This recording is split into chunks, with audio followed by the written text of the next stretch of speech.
नमस्कार, उत्तराखंड समाचार में आपका स्वागत है। मैं व्याख्या चंदोला। सबसे पहले मुख्य समाचार। मुख्यमंत्री पुष्कर सिंह धामी ने मलेथा पहुंचकर वीर शिरोमणि माधो सिंह भंडारी को किया नमन। उनकी स्मृति में आयोजित 5 दिवसीय राजकीय औद्योगिक कृषि विकास मेले का किया शुभारंभ।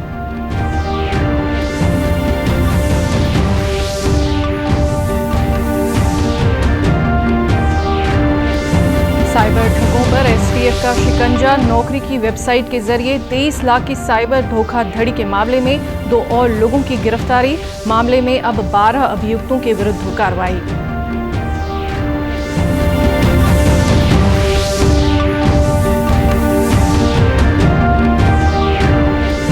और 38वें राष्ट्रीय खेलों को लेकर प्रदेश भर में उत्साह। बागेश्वर में शुभंकर मौली के साथ 3 प्रचार रथों ने खेलों के प्रति लोगों को किया जागरूक, तो अल्मोड़ा पहुंची तेजस्विनी मशाल यात्रा। अब समाचार विस्तार से। मुख्यमंत्री पुष्कर सिंह धामी आज कीर्तिनगर विकासखंड के मलेथा पहुंचे। इस अवसर पर उन्होंने वीर शिरोमणि माधो सिंह भंडारी की स्मृति में आयोजित 5 दिवसीय राजकीय औद्योगिक कृषि विकास मेले का शुभारंभ किया। मुख्यमंत्री ने विभिन्न विभागीय स्टॉलों का निरीक्षण किया और विभिन्न स्कूलों और एनसीसी कैडेट्स द्वारा निकाली गई मार्च पास्ट रैली की सलामी ली। इससे पूर्व उन्होंने माधो सिंह भंडारी के स्मारक में उनकी मूर्ति पर माल्यार्पण किया। उन्होंने उपस्थित जन समुदाय को संबोधित करते हुए वीर शिरोमणि माधो सिंह भंडारी के अद्वितीय साहस, त्याग और बलिदान को नमन किया। उन्होंने कहा कि यहाँ आकर उन्हें हर्ष की अनुभूति हुई है। ये सामान्य मेला नहीं अपितु एक विशेष त्योहार है जो अपनी सांस्कृतिक धरोहर को जीवित रखने का काम कर रहा है और भावी पीढ़ी के लिए प्रेरणा स्रोत है। मुख्यमंत्री ने कहा कि जनपद टिहरी गढ़वाल में सड़क सुरक्षा के दृष्टिगत 170 किलोमीटर में क्रैश बैरियर निर्माण किया जा रहा है। उन्होंने देवप्रयाग विधायक विनोद कंडारी की मांग पर मलेथा चौराहे का नाम वीर शिरोमणि माधो सिंह भंडारी के नाम करने, मेला स्थल का विस्तारीकरण करने, प्राथमिक स्वास्थ्य केंद्र सिल्का खाल का भवन निर्माण सहित विभिन्न मांगों को पूरा करने की घोषणा की। माधो सिंह भंडारी जी का बहुत बड़ा योगदान है। वीर योद्धा थे, उनका पराक्रम, साहस हमारे सभी आने वाली पीढ़ियाँ भी जानें। और ये क्षेत्र उनके बहुत परिश्रम से, बहुत त्याग से इस क्षेत्र में जिस प्रकार से पानी आया, जिस प्रकार से अन्य चीज़ें आई, आज है कि उन सबको आगे बढ़ाने का काम करना है। और हमारी सरकार उनके जो सपने थे, जो उनकी सोच थी, उसके अनुरूप कार्य कर रही है। हर क्षेत्र में हम आगे बढ़ें। हमारे ये मेले हमारी सांस्कृतिक धरोहर जो है उनको भी आगे बढ़ाने का काम करती है। पीढ़ी दर पीढ़ी उसको बढ़ाने का काम होता है और विकास हर क्षेत्र में आज हमारी प्राथमिकता है। हम उसको कर रहे हैं। अभी हमने शीतकालीन यात्रा भी प्रारंभ की है, उसके भी बहुत अच्छे परिणाम आ रहे हैं। 35,000 से ज़्यादा यात्री हमारे क्षेत्र में आ चुके हैं। क्षेत्र के आने वाले समय में विकास के साथ साथ होम स्टे, पर्यटन के क्षेत्र में, बागवानी के क्षेत्र में, कृषि के क्षेत्र में आ गया है। उसके लिए हम लगातार काम करें। नए साल के आगमन के साथ ही उत्तराखंड आपदा प्रबंधन विभाग ने नए स्तर से आपदा से बचाव और आपदा से होने वाले नुकसान को कम से कम करने की तैयारी शुरू कर दी है। आपदा प्रबंधन सचिव विनोद कुमार सुमन ने बताया कि आपदा प्रबंधन विभाग की ओर से अब कर्मचारियों के प्रशिक्षण पर विशेष ध्यान दिया जा रहा है। इसके साथ ही सभी उपकरण सही से कार्य करें, इसको लेकर भी तैयारी शुरू कर दी गई है। इसके अलावा आपदा प्रबंधन विभाग की ओर से अर्ली वार्निंग सिस्टम को भी अधिक मजबूत किया जा रहा है। आपदा में जितनी अधिक जानकारी हमारे पास होगी उतना अधिक बचाव करना संभव हो सकेगा हमारे लिए। उस दिशा में काम कर रहे हैं। इसके अलावा जहाँ जहाँ हमें सेंसर लगाए जाने हैं उसके लिए काम कर रहे हैं। जहाँ जहाँ उपकरण हमारे लगे हैं उनको हम देख रेख कर रहे हैं कि उपकरण में अगर कोई खराबी है, कोई गड़बड़ी है, उसको ठीक कर रहे हैं। हमारा प्रयास है कि जितने अच्छे उपकरण हमारे काम करते रहेंगे, जितने अच्छे हमारे लोगों को ट्रेनिंग रहेगी और जब कोई आपदा आती है तो किस तरह से हमें अलर्ट रहना है, किस तरह से अलर्ट करना है ताकि हम समय रहते लोगों को बचा सकें। और अर्ली वार्निंग सिस्टम हमारा अपना जोर दे रहे हैं, उसके माध्यम से हम ये अनुमान लगा पाएंगे कि इसमें ये आपदा आने वाली है। तो अगर सही समय से जानकारी हमको मिल जाए तो मैं समझता हूँ कि बहुत आसानी से हम आपदा के प्रभाव को कम कर पाएंगे। इससे जो नुकसान होता है उसको कम कर पाएंगे और लोगों को सुरक्षित कर पाएंगे। इस दिशा में काम कर रहे हैं। वहीं आपदा प्रबंधन सचिव विनोद कुमार सुमन ने बताया कि आपदा प्रबंधन विभाग की ओर से आपदा से बचाव और अन्य कार्यों को लेकर सभी जनपदों और विभाग को साल 2024 में कुल 487 करोड़ का बजट जारी किया गया है। हमने कुल 487 करोड़ रुपया जनपदों को और विभागों को दिया हुआ है। उसमें जो भी आपदा के हमारे रूटीन के काम होते हैं उनके लिए है, राहत बचाव के कार्य हैं, रिकवरी भी कंस्ट्रक्शन के काम हैं, और जो डैमेजेस हुए हैं उसको ठीक करने के लिए काम है, और वो विभागों से अभी खर्चा किया जा रहा है। कुछ जनपदों से दोबारा भी डिमांड आई है, उनको हम पैसा दे रहे हैं। 38वें राष्ट्रीय खेलों के व्यापक स्तर पर प्रचार प्रसार करने के लिए बागेश्वर जिले में शुभंकर मौली के साथ 3 प्रचार रथ बागेश्वर पहुंचे हैं। प्रचार रथ आज से 5 जनवरी तक जिले के 3 विकास खंडों में जाकर लोगों को राष्ट्रीय खेल से जुड़ने के लिए प्रेरित करने का काम करेगा। जिलाधिकारी आशीष भट्टगाई ने खेल विभाग के इंडोर स्टेडियम परिसर से राष्ट्रीय खेलों के 3 प्रचार रथों को हरी झंडी दिखाकर रवाना किया। इस मौके पर उन्होंने लोगों से राष्ट्रीय खेलों से जुड़ने की अपील की। उन्होंने कहा कि प्रदेश को राष्ट्रीय खेलों की मेजबानी मिलने से यहाँ के युवा खिलाड़ियों को सीखने का अवसर मिलेगा। जो हमारे प्रमोशनल कैंटर हैं वो यहाँ पर आए हैं, तो उसमें जो हमारा मैस्कॉट है शुभंकर है मौली, वो भी उनके साथ हैं। तो इनका पूरा एक रूट प्लान एक बना हुआ है, रूट चार्ट बना हुआ है, तो पूरे जनपद को ही और पूरी तहसीलों सभी तहसीलों को कवर करते हुए जाएंगे।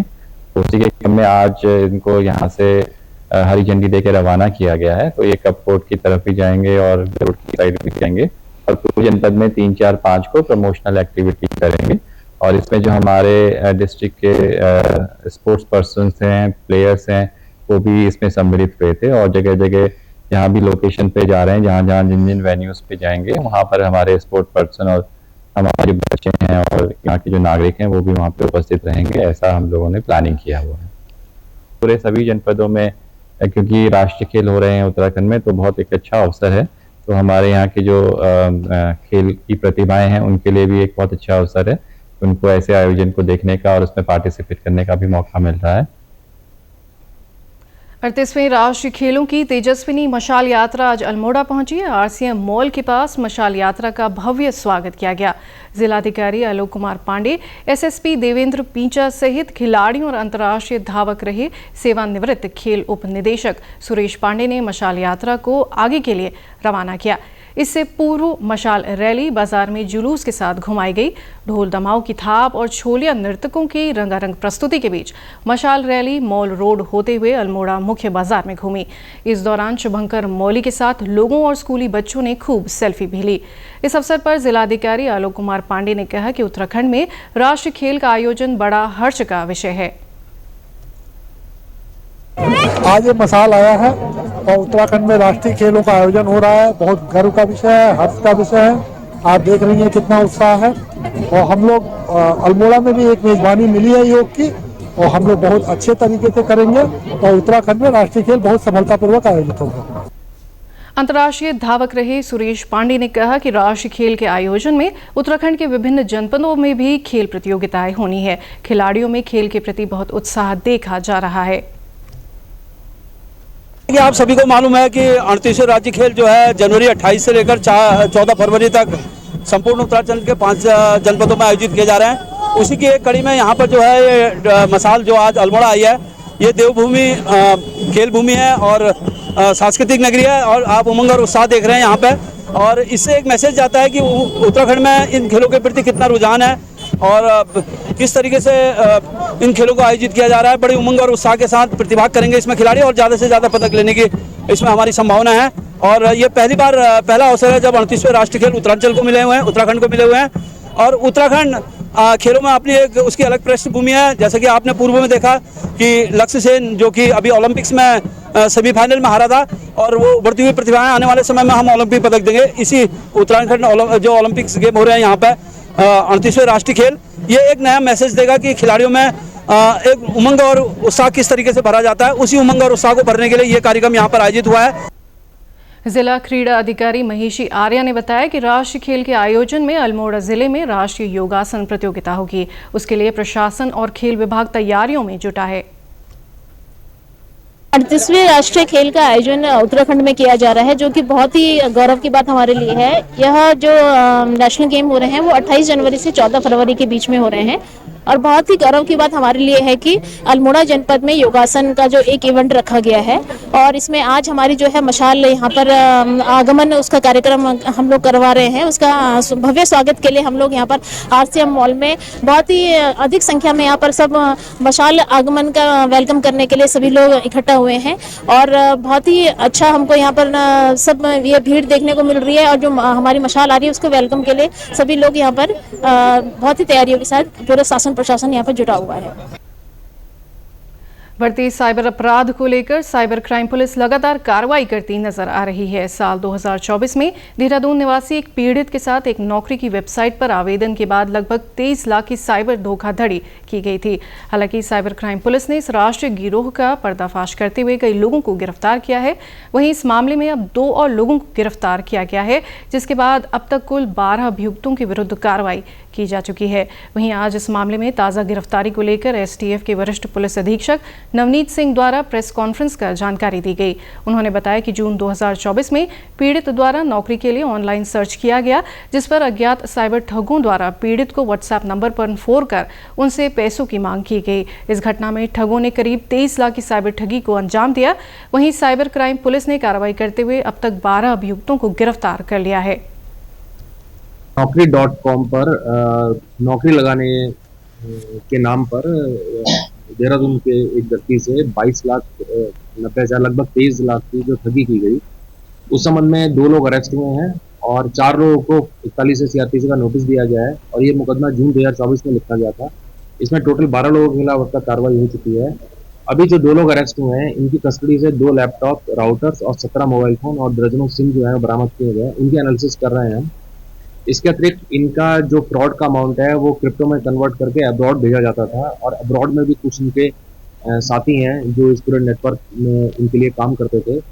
उनकी डिटेल्स भी मिली हैं, तो फर्दर इन्वेस्टिगेशन में इनको भी इसका पार्ट बनाया जाएगा और टोटल इस केस में अब तक 12 लोगों को अकाउंट किया जा चुका है। इसी के साथ अभी तक के समाचार समाप्त हुए। दूरदर्शन समाचारों से जुड़े रहें। मिलते हैं फिर शाम 6:30 बजे के बुलेटिन में। नमस्कार।